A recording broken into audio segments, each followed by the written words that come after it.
rachetez le temps.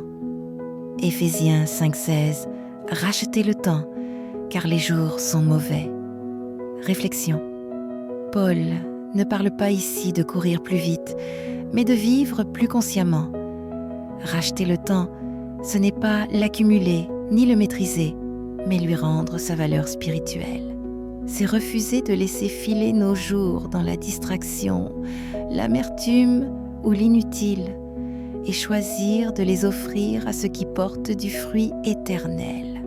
Les jours sont mauvais, non parce que Dieu est absent, mais parce que le monde est agité, bruyant, pressant. Il vole l'attention, éparpille les cœurs, fatigue les âmes. Dans ce contexte, racheter le temps devient un acte de sagesse et de résistance spirituelle. Choisir la prière plutôt que l'agitation, la vérité plutôt que l'illusion, l'amour plutôt que l'indifférence.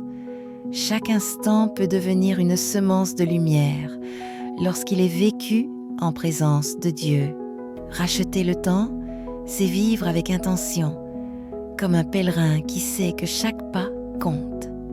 Prière, Seigneur Jésus, apprends-moi à honorer le temps que tu me donnes. Délivre-moi de la dispersion et de la précipitation. Aide-moi à vivre chaque jour avec sagesse, à choisir ce qui édifie, ce qui rapproche de toi, ce qui porte du fruit pour l'éternité.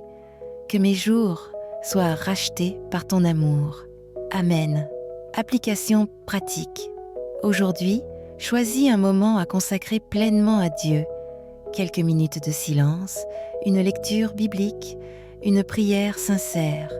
Racheter le temps commence souvent par s'arrêter devant Dieu. Invitation au salut. Celui qui donne sens au temps désire aussi donner sens à ta vie. En Christ, chaque jour peut être racheté, chaque passé restauré, chaque avenir éclairé. Répète cette prière. Seigneur Jésus, je te confie mon temps et ma vie. Pardonne mes égarements, renouvelle mon cœur et apprends-moi à marcher avec sagesse. Je te reçois comme mon Sauveur et mon Seigneur. Amen.